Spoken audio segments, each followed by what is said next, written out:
Welcome to another episode of the No More Wasted Days podcast. I'm your host, Sarah, and today I'm going to be talking all about what I have learned in my 7 years of being alcohol-free.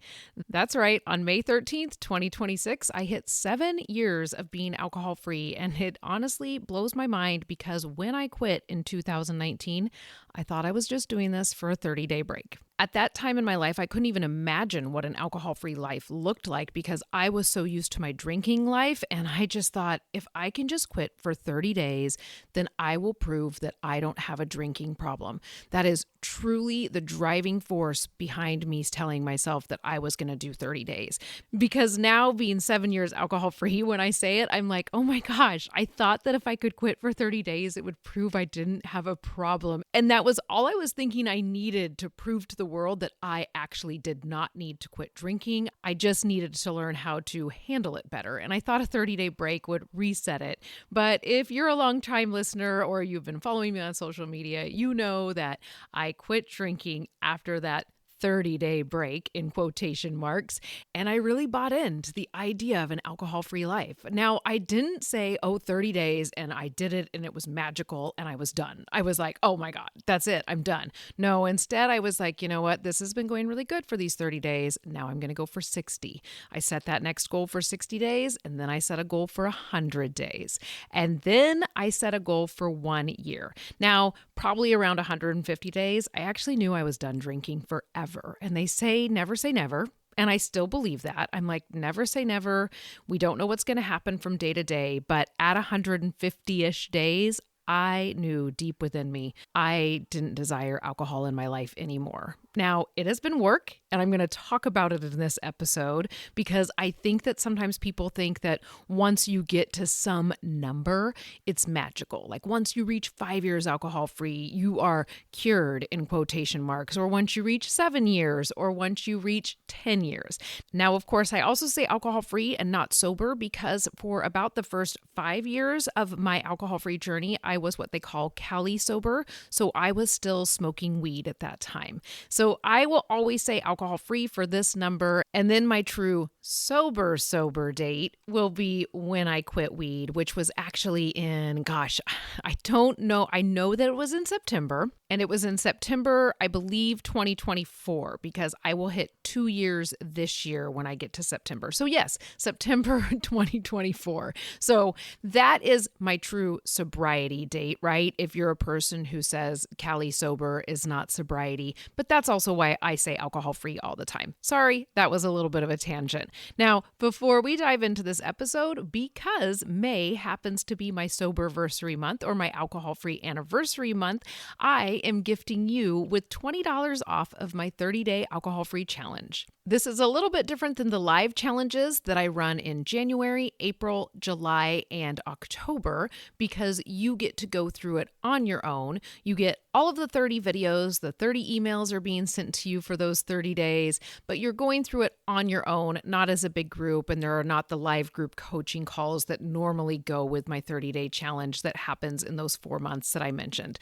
If this is something you are ready to do, remember, it all started with the 30-day challenge for myself, and now here I am, 7 years alcohol-free. So you can use the coupon code MAY20, that's MAY20, and you will save $20 off of the enrollment. So just head to the link in the show notes of this episode and use that coupon code MAY20 to get your $20 discount today. So to talk about this, I decided I was going to talk about my alcohol-free journey in 2 different segments. I'm going to talk about years 1 through 3 first, and then years 4 through 7. So the early years were really focused on learning new routines, breaking habits, and surviving cravings, and navigating social events, which was huge for me. Like that was one of the things that I was the most worried about in my alcohol-free journey. How am I going to socialize without alcohol? So in those first 3 years, it was really a learning period for me. I also had to learn how to feel my emotions without numbing them with alcohol. And I also had to learn how to just start naming my emotions.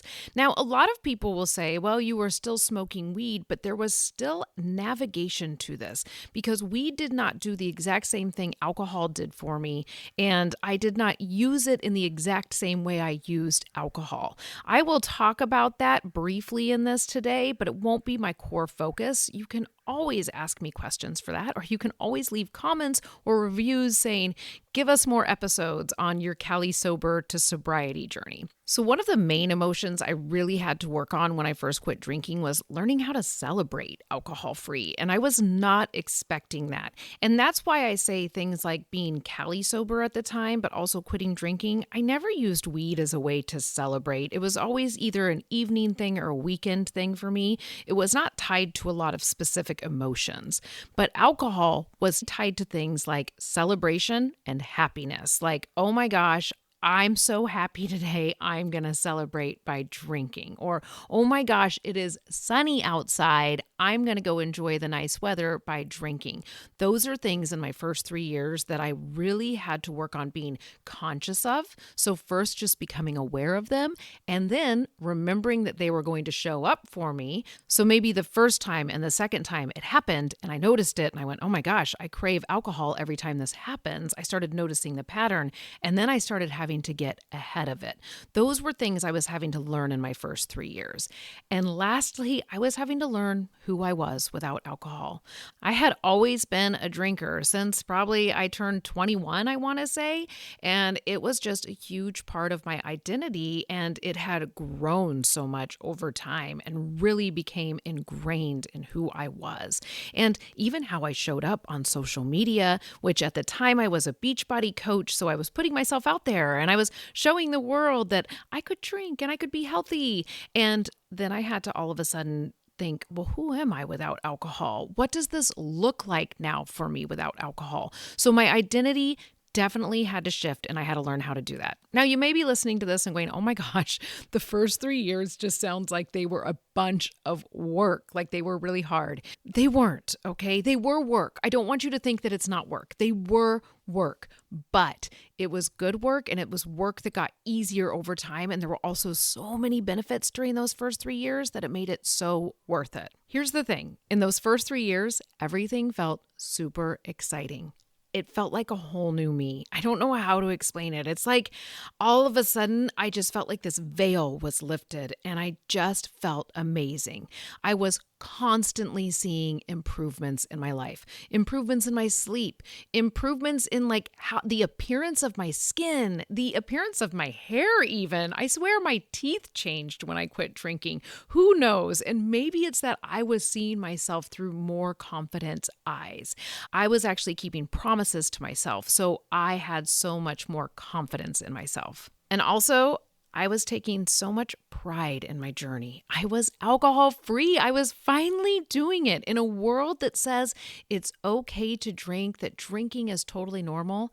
I was standing up and saying, I'm not going to drink anymore. I'm done with this. So one thing I've noticed as I've looked back at this is those first 3 years really felt external. They felt like people could see the change, and I could even see the change. I could feel the change. I could feel a lot of physical changes and see those physical changes. I was learning how to function without alcohol, and like every Friday, every weekend, every holiday was a new experience for me. So a lot of it felt very outside of me. So I want you to know that early sobriety really is about removing the chaos and learning who you are without alcohol, rebuilding those new habits, and stepping into your new self. That early sobriety time is really a time of rebuilding. So now, what did years 4 through 7 look like? This is where it really shifted to the internal work for me. I really wanted to start working on what they call my emotional sobriety. And I learned a ton about emotional sobriety from my former co-host, Heather. And I'm actually going to have her on as a guest coming up soon. But she taught me so much about emotional sobriety because I think she dove into it so much faster than I did. And one thing that held me back from that emotional sobriety work really was me smoking weed. That was keeping me tied up a little bit. That was keeping me from really handling every single emotion. Now, like I said, I started managing happiness without alcohol and celebration without alcohol. But the weed was something like, that was a stress piece for me. So years 4 through 7, is where I really got curious about being sober, ditching the weed and going, okay, I'm really going to do this emotional work. Emotional work means looking at patterns like I was talking about with the celebration without alcohol, realizing that that happens. Like every time I'm stressed, I get the urge to smoke weed or to drink. I get that urge and I need to recognize it so I can get ahead of it. I also really had to dive into nervous system regulation during this time and learn how to take care of myself, real self-care. It's been a lot of trial and error, and it's still always something I'm working on because at different time periods in your life, you're going to find that different things work for you in this area. I have done meditation. That works wonders for me. Working out is amazing for me. And funny podcasts. I never know if this is actually a way to regulate your nervous system, but for me, laughter really helps. I have also really worked in these past 4 years on building a life that I don't want to numb out from. Now, when I was brand new to my alcohol-free journey in those first 3 years, I didn't want to run away from that life. I loved it, but it was also that piece of it felt so exciting. Everything felt so new during that time. And then during the next 4 years, you really settle into it. You kind of go, okay, well, this is my life now. I don't drink. What do I want my life to look like moving forward? This has helped me really deal with what my self-worth is to me, and it has helped me decide what my purpose is in life, and has helped me even navigate relationships with my kids, my husband, my family, and learning how to set boundaries with those people and with myself. The last 4 years have been what I feel like is going to continue to be my sober life. Like this kind of work is always going to be there, and I'm always going to have to be noticing it. Now, it's not super hard work, and I think sometimes that's what makes it hard, is that you have to remember to constantly be thinking about these things and being aware of them. But during my past 4 years, I feel like I've gotten a lot better at it. This also means that the last 4 years have felt much more internal. People aren't seeing it as much anymore, right? People aren't looking at me and going, something's changed about you. You're glowing. It's just like, oh, that's Sarah. She doesn't drink. She quit 7 years ago. And I don't know, that's just kind of who she is. And it's also how I feel when I look at myself in the mirror. So a lot of it has been internal work from now on. And that's something other people don't see, but it is something that I feel tremendously. And I also realized that quitting alcohol removed one layer for me, and then I needed to go deeper. And around year 4 is when I quit weed for the first time. And I did it for 250 days. I talked about it a few times on the podcast. I was feeling pretty confident about it. And then I relapsed. I started smoking again. And I didn't think I would. When I had quit that initial time, I remember messaging a friend and saying, oh my gosh, no, I'm totally sober now. And she was like, oh my gosh, congratulations. That's so amazing. And I feel like it was probably a few weeks after messaging her and feeling so confident that I started smoking again. So that's why now with alcohol free, I tell myself like, never say never. Always be doing the work. And then at year 5, I went on a sober retreat with Laura Van Antwerp, who I've had on the podcast before. She's your sober pal, and she does your sober pal adventures, YSP adventures. But I went on her retreat, and a lot of the ladies were talking about the fact that they didn't drink anymore, but they still smoked weed and they were working on that. And I was like, oh my gosh, there's other people out there like me, because I was very secretive about it. And during that retreat, I set my tracker. I said, let's reset this weed-free tracker. I didn't tell anybody at the retreat. I simply set my day counter and I started. And then I told myself I will go 1 year and then I'm going to talk about it on my podcast. I'm going to talk about it on social media. I'm going to start sharing my story. But by doing that, it was forcing me to really sit with myself so much more honestly. I started navigating emotions wholly. I started really sitting in what finally felt like true recovery. Now, Adriana, that I had in the podcast in the last episode, she and I talked about being Cali sober after we hopped off. And she said, I don't think Cali sober is sober because you cannot truly be in recovery when you're still using weed. And that made so much sense to me. Like that's what was holding me back when I was alcohol free. And then I finally quit weed too. I finally got to sit in true recovery and it feels so good. It feels hard at times to be totally sober, but it always feels worth it. And I never wake up in a morning and go, man, I wish I would have smoked weed yesterday. I never think that. I'm always like, it might be hard in the moment, but I'm going to work through it. I'm going to navigate it, and it's going to feel good. So that's really what a lot of years 4 through 7 has been, navigating this true sobriety, this true recovery, and really sitting in it. And it has been difficult, but man, it has been amazing. So what's actually gotten easier as I've navigated sobriety during these 7 years? Now, in early sobriety, in my early alcohol-free journey, there was constant negotiating happening in my brain. Something people couldn't see, but I could feel, right? Thinking, should I drink? Or am I going to do this forever? Is this only this 30-day break? Is this only this 150-day break? Or even just thinking about the fact that I was alcohol-free. Oh my gosh, I'm not drinking. Oh my gosh, this is so amazing. I thought, when am I going to stop thinking about alcohol? But guess what? That decision fatigue does disappear. And now I think to myself, I don't drink. It's simple. It's so easy now. And I always tell people, like, what a gift. We don't need alcohol to survive. So you can simply step into this identity on day one. Now, when you're doing like a weight loss journey, you still need food to survive, right? So you can't step into like, I don't eat sugar ever. Like, that's just not possible, right? But to go, I don't drink, that's a possibility. And I finally got to step into that. And that decision fatigue it's basically gone. I don't negotiate anymore with it. That does disappear. And that disappeared pretty early on. Social situations do get easier. I talked about this in the beginning. You become less conscious, like you become less awkward feeling about it.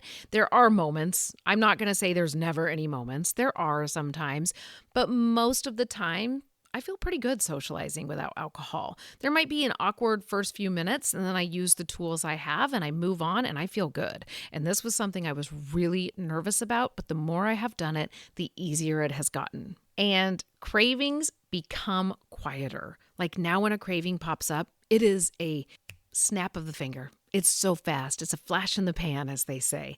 Like I might have a craving and think, oh man, I could really use a drink right now. And I don't even think about it that way. It's almost like, oh man, it's a nice day. A beer sounds good. Like something like that. Like my old drinking voice is still in there. And then all of a sudden I think, I don't want that. I don't drink. It is so fast. It does still pop up, but it is basically non-existent. I want to say like it exists, but very, very little. And some of the most unexpected gifts of sobriety have been the consistency in my life. I have become such a consistent and reliable person for myself, for other people. It is an amazing gift. Calm mornings. Oh my gosh, I will never get tired of them. Weekends without hangovers. Such a gift. Still 7 years into this, I'm like, such a gift. And just knowing that I'm never going to wake up feeling ashamed about myself because of my drinking. That I didn't even know that was something that I was going to miss when I first quit drinking. And it is amazing. The guilt that I felt over my drinking, the thought and the shame that went into my drinking, it's not there anymore.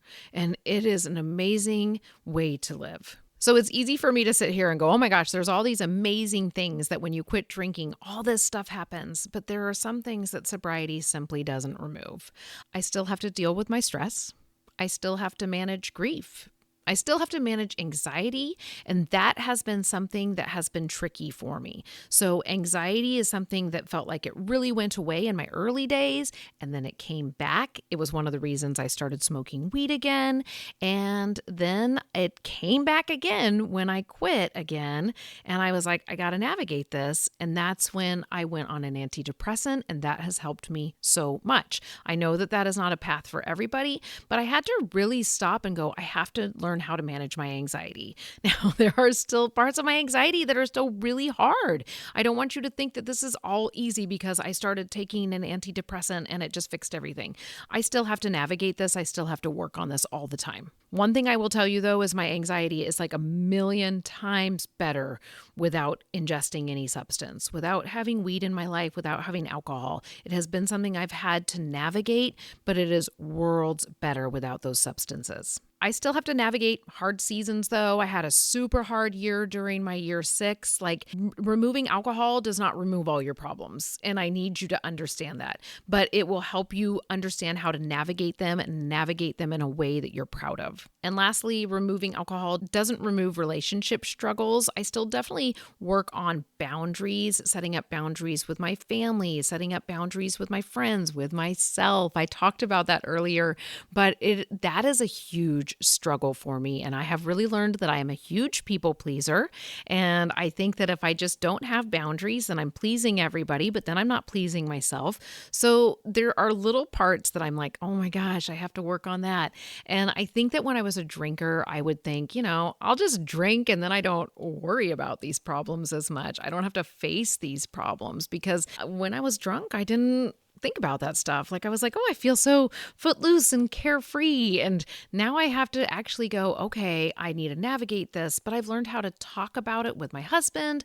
I've learned how to really start setting up some boundaries, like with my family. Since I work from home, people think that I'm available 24/7, and I am not. Sometimes I'm recording, and I've had to really talk to family members and be like, just because you come visit me does not mean I can take 5 days off of work and just run around. Or with my parents, I have to remind them, like, just because you're retired doesn't mean I'm retired, and I know my job is really different. Like, these are boundaries I've had to navigate for my relationships in my sobriety. Now, if you're hearing any of these things that I've had to navigate in my sobriety and you're like, oh my gosh, do an episode on that, will you please leave it as a comment on Spotify or YouTube? Or will you please put it in a review on Apple Podcasts? Those are great ways to reach me and say, I would love an episode on this. Now, it isn't all sunshine and roses without alcohol, but there are so many benefits, and I just wanted to talk about a few more before I close out this episode. But the freedom I feel. Now, I always said alcohol-free in the beginning because I was still smoking weed, but I still tend to love the term alcohol-free because I feel like I am free in my life. I am free from alcohol. I am free from a substance that controls so many people because that is its job. Don't feel bad if you're in that situation right now. It is an addictive substance and it gets a hold on so many people, but I'm free from it and it feels so good. I'm free from hangovers. I'm free from the shame I felt over my drinking. I just truly feel free. Another thing that was unexpected for me was the self-trust and the confidence that grew for me. I am so much more confident in myself. There are times when I think, I don't know if I can do that. And I'll be like, what are you talking about? You're sober. Like, you quit drinking. You quit smoking weed. If you did those things, you can do this thing. Like, it truly is there. And that self-confidence that has grown because every day I wake up and I tell myself, I'm not going to drink today. And I know I'm going to keep that promise. It is an amazing confidence builder because I was not that person when I was a drinker.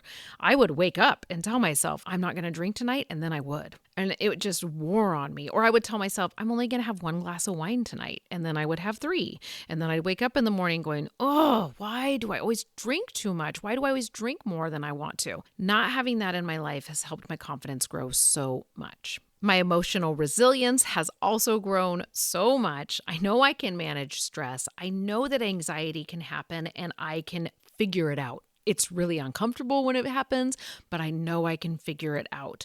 I know I can navigate grief. I know I can navigate happiness. Like, I know that I have the tools I need that have come from the work I have done in recovery to navigate these emotions. And lastly, authenticity. I feel so authentic in my life now. I feel so authentic in who I am.